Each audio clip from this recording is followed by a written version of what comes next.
Class 6 history का सबसे पहले चैप्टर व्हाट, वेयर, हाउ और व्हेन के बारे में डिस्कस करना है। अब हिस्ट्री क्या होती है? हिस्ट्री मतलब होता है स्टडी ऑफ पास्ट। जब हम पुराने समय के बारे में पढ़ते हैं, जब हम जो घटनाएं बीत चुकी हैं उनके बारे में पढ़ते हैं, जब हम पास्ट के बारे में पढ़ते हैं तो उसे हम कहते हैं हिस्ट्री। तो हिस्ट्री मतलब होता है स्टडी ऑफ पास्ट, यानी कि जब हम पुराने समय के बारे में पढ़ते हैं। अब ये पास्ट रीसेंट भी हो सकता है। फॉर एग्जाम्पल कल जो हुआ, परसों जो हुआ, 2 दिन, 3 दिन, 4 दिन, 5 दिन पहले जो हुआ उसको हम रीसेंट पास्ट कह सकते हैं। और वो पास्ट काफ़ी ओल्ड भी हो सकता है, जैसे 2000 साल पहले, 500 साल पहले, 200 साल पहले, तो ये काफ़ी ओल्ड पास्ट है। तो हिस्ट्री मतलब होता है स्टडी ऑफ पास्ट। ये रीसेंट भी हो सकते हैं और ओल्ड भी हो सकते हैं। वो हिस्टोरियंस जो कि हिस्ट्री के बारे में पढ़ते हैं, वो हिस्टोरियंस जो कि पास्ट के बारे में पढ़ते हैं, उन्हें वो स्कॉलर्स जो कि पास्ट के बारे में पढ़ते हैं, वो लोग, वो जो विद्वान ऐसे लोग जो पास्ट के बारे में पढ़ते हैं, उन्हें हम कहते हैं हिस्टोरियंस। अच्छा, हम हिस्ट्री पढ़ते क्या हैं? तो हम पुराने समय में जाकर के ये पढ़ते हैं कि उस समय पे लोग क्या खाना खाते थे, कैसी जगहों पे रहते थे, कैसे कपड़े पहना करते थे, कैसी बातें करते थे, उनका बिलीफ सिस्टम क्या था, वो कहाँ रहते थे, ये सारी चीज़ें। तो एक तरीके से ये बायो डाटा हो गया एक इंसान का पूरा, है ना। तो जो रिकॉर्ड होता है ना लोगों का, the record of people is called as the history. जब हम रिकॉर्ड ऑफ पीपल के बारे में पढ़ते हैं, लोगों के बारे में सब कुछ पढ़ते हैं कि लोग कैसे रहते थे, उनकी ज़िंदगी कैसी थी, तो ये रिकॉर्ड ही तो है लोगों का, उसे हम कहते हैं, वही हम पढ़ते हैं एक्चुअली हिस्ट्री में। अब यहाँ पे जो रिकॉर्ड ऑफ पीपल है ना, ये क्रोनोलॉजिकल ऑर्डर में अरेंज है। क्रोनोलॉजिकल ऑर्डर का मतलब होता है ascending order of time. For example, जो मान लो कोई घटना हुई है 2001 में, कोई हुई है 2003 में, कोई है 2002 में, कोई हुई है 2005 में, तो मैंने इसको इंक्रीजिंग ऑर्डर में अरेंज कर दिया है ना। ये सबसे पहले सबसे छोटा आया, फिर उससे बड़ा, फिर उससे बड़ा, उससे बड़ा, इसको मैंने इंक्रीजिंग ऑर्डर में अरेंज कर दिया है। घटनाओं को, टाइम को इंक्रीजिंग ऑर्डर में अरेंज कर दिया। और जब हम इस तरह इंक्रीजिंग ऑर्डर में अरेंज करते हैं तो उसको हम कहते हैं क्रोनोलॉजिकल ऑर्डर। क्रोनोलॉजिकल ऑर्डर मतलब जब हम टाइम के असेंडिंग ऑर्डर में इवेंट्स को अरेंज कर देते हैं तो उसे हम कहते हैं क्रोनोलॉजिकल ऑर्डर। अच्छा, टाइम के बारे में भी हम इसी चैप्टर में जानेंगे। वाई, यानी कि आखिर हम हिस्ट्री क्यों पढ़ें, इतना सिर क्यों खपाएं, क्यों हम उन लोगों के बारे में पढ़ें जो कि अब है ही नहीं, क्यों हम उन घटनाओं के बारे में पढ़ें जो कि हो चुकी हैं। इससे हमें खुद के बारे में ही पता चलता है। एक्चुअली हम अपने पास के बारे में पढ़ते हैं। क्या? हम अपने पास के बारे में पढ़ते हैं कि हम एक्चुअली कहाँ से इवॉल्व होकर के कहाँ आ गए और हम जैसे हैं वैसे कैसे हुए। तो यहाँ पे जब हम अपने पास के बारे में पढ़ते हैं तो उसे हम कहते हैं हिस्ट्री।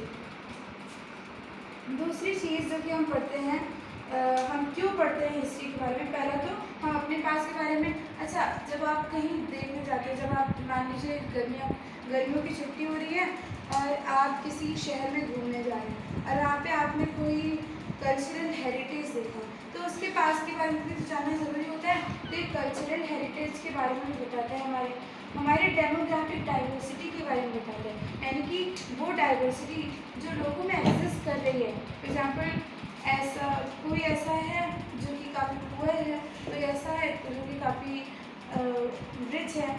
तो यहाँ पे डेमोग्राफिक डाइवर्सिटी भी तो काफ़ी सारी है। जब हम डेमोग्राफिक डाइवर्सिटी के बारे में पढ़ते हैं, हम अपने पास्ट के बारे में पढ़ते हैं, जब हम कल्चरल हेरिटेज के बारे में पढ़ते हैं, तो हम उसको ही तो हिस्ट्री में लेते हैं। तो हम हिस्ट्री को क्यों पढ़ते हैं?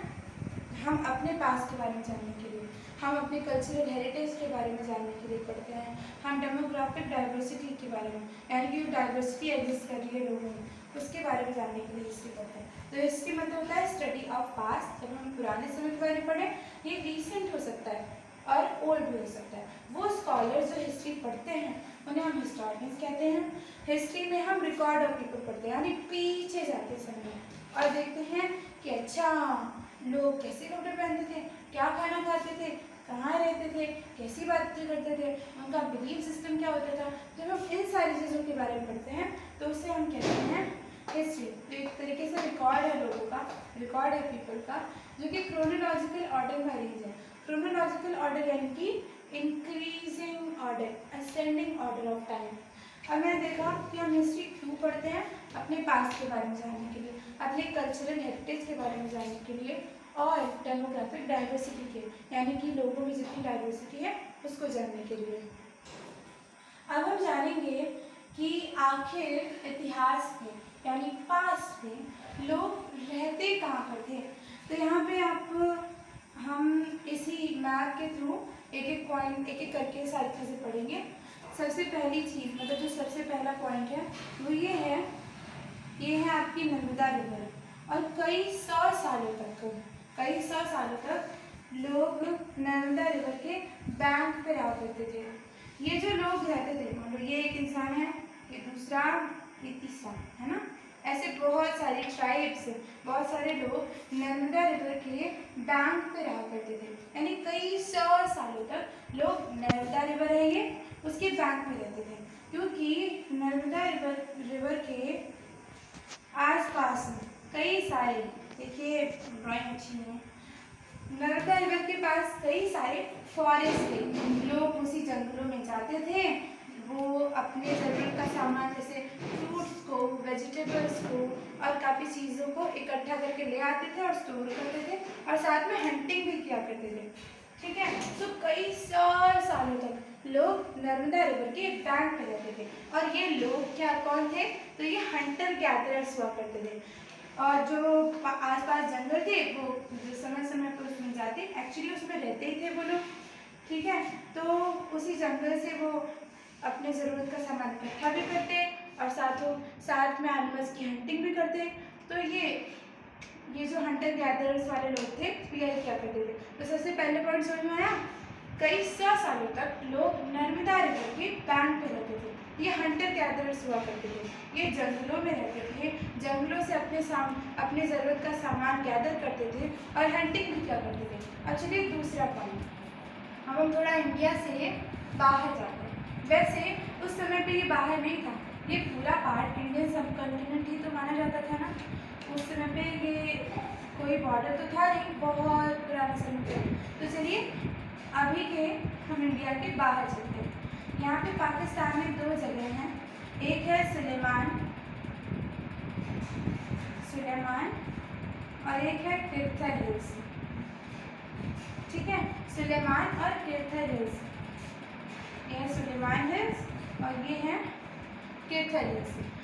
बहुत समय पहले एक्चुअली जब वीट और बार्ली का कल्टीवेशन इन्हीं लोगों ने, यहाँ जो लोग रहते थे सुलेमान और किर्थर हिल्स में उन लोगों ने 8000 साल पहले सबसे पहले वीट का और बार्ली का कल्टीवेशन इन्हीं ने शुरू किया था। तो इंडिया से थोड़ा बाहर चलते हैं, नॉर्थ वेस्ट साइड पे। यहाँ पे हम देखेंगे दो हिल्स, जो है एक किर्थर हिल्स और एक है सुलेमान हिल्स।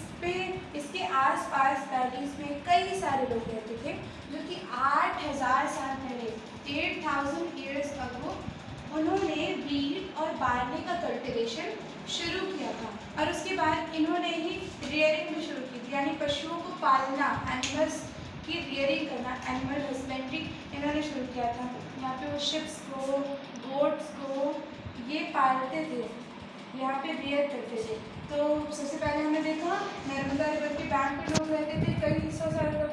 वो हंटर गैदरर्स थे, जंगलों से लकड़ियाँ इकट्ठा करते, फ्रूट्स वेजिटेबल्स इकट्ठा करते और हंटिंग भी करते। यहाँ पे हमने देखा सुलेमान और किर्थर हिल्स, जो कि आज पाकिस्तान में है, वहाँ पर 8000 साल पहले लोगों ने वीट और बार्ली के कल्टीवेशन सबसे पहले शुरू किया। अब यहाँ देखिए, यहाँ एक हिल है इधर की तरफ सेंट्रल इंडिया में, यानी कि इंडिया के सेंट्रल पार्ट में।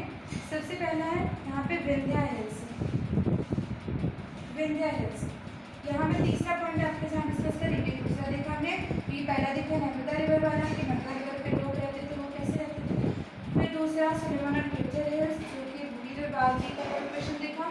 साथ ही हमें देखा कि वहाँ पर लोगों ने रियरिंग में शुरू की थी एनिमल्स की। अब तीसरा जो हमने देखा था वो है विंध्या हिल्स।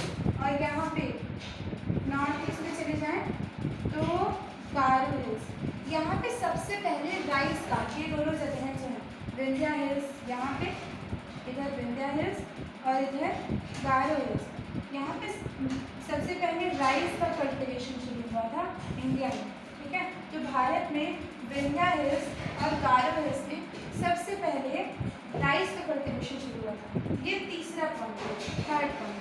अब चौथी बात ये है, यहाँ पे देखिए इंडस है, रिवर इस तरीके से आती है, ऐसे ऐसे बहती हुई, ये यहाँ पे अरेबियन सी में ट्रेन जाती है। और इंडस की बहुत सारी ट्रिब्यूटरीज हैं, इंडस, झेलम, चेनाब, रावी, ब्यास, सतलज, ये इंडस रिवर है और उसकी ट्रिब्यूटरीज है। ट्रिब्यूटरीज मतलब होता है वो स्मॉल रिवर जो कि बड़ी रिवर के साथ बहती रहती है, ठीक है। वो छोटी रिवर जो कि बड़ी रिवर में जाकर के मिल जाती हैं और फिर उसी के साथ बहने लगती हैं, उन रिवर्स को हम कहते हैं ट्रिब्यूटरीज। ट्रिब्यूटरीज मतलब वो छोटी नदियाँ, फॉर एग्जाम्पल इंडस की छोटी क्या है, इंडस, झेलम, चेनाब, रावी, ब्यास, सतलज। यहाँ पे जो पांचों ट्रिब्यूटरीज हमने देखी वो इंडस से छोटी तो है, इंडस से छोटी नदियाँ हैं। तो वो छोटी नदियाँ जो कि किसी बड़ी नदी में जाकर के मिल जाती हैं और फिर उसके साथ बहने लगती हैं। फॉर एग्जाम्पल यहाँ से इंडस रिवर एक हो गया, ये सारी नदियाँ इंडस में मिल चुकी हैं और फिर यहाँ पे आकर के अरेबियन सी में ट्रेन हो जा रही है।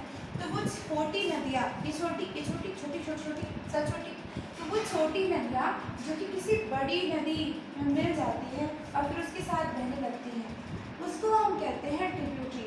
तो इंडस और उसकी ट्रिब्यूटरीज में आज से करीबन 4700 साल पहले वर्ल्ड की earliest civilization, earliest cities develop हुई थी और इसके बारे में भी हम थर्ड चैप्टर में जानेंगे, मैं आपको बताऊंगी, ठीक है। तो ये इंडस है और ये उसकी छोटी छोटी छोटी छोटी ट्रिब्यूटरीज है। ट्रिब्यूटरीज मतलब वो छोटी नदियाँ जो कि बड़ी नदी में आके मिल जाती है और फिर उसके साथ बहने लगती है।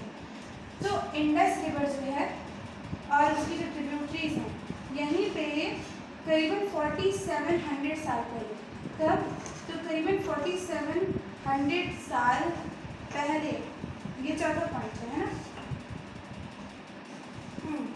ये चौथा पॉइंट है, ठीक है। तो करीबन 4700 साल पहले इंडस और उसकी ट्रिब्यूटरीज के किनारे वर्ल्ड की earliest civilization, earliest cities develop हुई थी। अब हम देखेंगे पांचवा पॉइंट, यहाँ पाँच ही पॉइंट है और मैं लास्ट में बताऊंगी, फिर सारा रिवाइज करेंगे।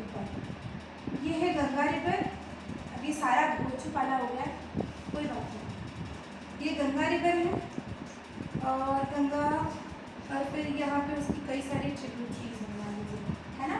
ये गंगा रिवर उसकी ट्रिब्यूटरीज हैं और गंगा रिवर और उसकी ट्रिब्यूटरीज के किनारे पे, यानी देखिए नदियों के किनारे तो लोग हमेशा से रहते हैं क्योंकि नदियों में बहुत सारा पानी होता है और लोगों को पानी पीने के लिए मिलता है, खेती करने के लिए मिलता है, तो वहाँ की पॉपुलेशन भी ऑब्वियस सी बातें ज़्यादा ही होती है। तो यहाँ जो गंगा रिवर है, गंगा रिवर के किनारे अर्लीस्ट सिटीज़ डेवलप हुई थी और करीबन 2500 साल पहले, 2500 साल पहले गंगा रिवर के किनारे कई सारी अर्लीस्ट सिटीज़ डेवलप हुई थी।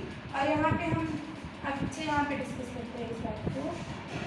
ये गंगा रिवर है मान लीजिए और ये सोन है, ये दोनों ही रिवर जो है बिहार के सदर्न पार्ट। अब देखिए यहाँ पे मैंने डिस्कस किया चौथा की इंडस वैली सिविलाइजेशन में अर्लीस्ट सिटीज डेवलप की। पांचवें पॉइंट हमने देखा कि गंगा नदी के किनारे 2500 साल पहले करीबन सिटीज डेवलप की थी। फिर हमने देखा कि ये बिहार है, आज का बिहार, ये क्या है आज का बिहार। बिहार के सदर्न पार्ट को उस समय पे हम मगध कहते थे। क्या कहते थे, बोलिए एक बार, मगध कहते थे। बिहार के सदर्न पार्ट को, जो कि ये देखिए गंगा रिवर है और सोन रिवर है, ये जो वाला पार्ट है ना बिहार का, उसको उस समय पे हम लोग कहते थे मगध। मगध में काफ़ी पावरफुल किंगडम हुआ करते थे, यानी कि वहाँ के जो राजा लोग थे, रूलर्स जो थे मगध के, वो काफ़ी पावरफुल थे और उन्होंने कई बड़े किंगडम्स को इस्टेब्लिश किया। और ये भी हम क्लास 6 में पढ़ेंगे काफ़ी सारे पुराने किंगडम्स के बारे में। तो चलिए एक बार फिर से डिस्कस करते हैं। सबसे पहली चीज़ जो हमने डिस्कस की थी वो ये किया था कि करीबन हज़ारों सालों तक लोग नर्मदा रिवर के बैंक पे रहते थे, ये हंटर गैदरर्स होते थे, जंगलों में रहते थे और केव्स में रहते थे। ये जाकर के जंगलों से सामान इकट्ठा करते थे, अपने खाने पीने की चीज़ें इकट्ठा करते थे, लकड़ियाँ इकट्ठा करते थे आग जलाने के लिए, और हंटिंग भी क्या करते थे और उससे को फिर स्टोर भी किया करते थे। फिर हमने देखा कि करीबन 8000 साल पहले वीट और बार्ली का कल्टीवेशन शुरू हुआ था सुलेमान और केम्ब्रिज हिल्स में। यहीं पे लोगों ने रेयरिंग भी शुरू की थी एनिमल्स की। फिर हमने डिस्कस किया कि यहाँ पे सेंट्रल इंडिया में विंध्या हिल्स और नॉर्थ ईस्ट में गारो हिल्स, यहाँ पे सबसे पहले राइस का कल्टीवेशन शुरू हुआ था। और उसके बाद हमने देखा था कि Indus valley civilization, Indus river है और उसकी ट्रिब्यूटरीज, हमने ये भी देखा कि ट्रिब्यूटरीज मतलब वो जो छोटी नदियाँ एक बड़ी नदी में जाकर मिलती हैं उनको हम ट्रिब्यूटरीज कहते हैं। तो इंडस रिवर और उसकी ट्रिब्यूटरीज के किनारे लोग 4700 साल पहले कई सारे लोग वहाँ पे रहते थे। और earlier cities, for example earlier civilization, world का भी अर्लियर सिविलाइजेशन मैंने देखा, इंडस वैली सिविलाइजेशन इंडस नदी के किनारे 4700 साल पहले डेवलप हुआ था। फिर हमने देखा कि करीबन 2500 साल पहले गंगा रिवर और उसकी ट्रिब्यूटरीज, करीबन 2500 साल पहले गंगा रिवर और उसकी ट्रिब्यूटरीज के किनारे लोगों ने सिटीज़ को डेवलप किया था। और उसके बाद मैंने आपको लास्ट चीज़ जो बताई थी इसी बारे में, वो ये थी कि ये है गंगा रिवर और ये है सोन। अच्छा, सोन गंगा की ये ट्रिब्यूटरी है, ठीक है। तो ये गंगा रिवर है और ये सोन नदी है। ये बिहार के सदर्न पार्ट में पड़ती है और बिहार के सदर्न पार्ट को सुन पे मगध कहते थे। मगध के रूलर्स काफ़ी ज़्यादा पावरफुल थे और उन्होंने लार्ज किंगडम को सेटअप किया था।